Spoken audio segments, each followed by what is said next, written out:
लहानपणी आपल्याला सांगितलं जायचं की ढगांच्या वरती स्वर्ग आहे. कदाचित हाच तो स्वर्ग.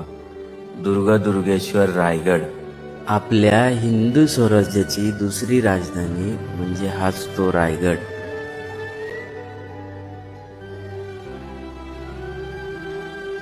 जेव्हा वाटतं ना आयुष्यात सर्व काही हरलोय, तेव्हा गाठायचा म्हणजे तो हा रायगड.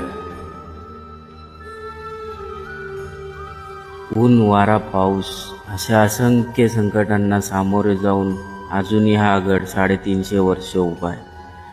आणि या गडावर जाऊन महाराजांच्या चरणांशी नतमस्तक होऊन आयुष्याला नवीन सुरुवात करायची.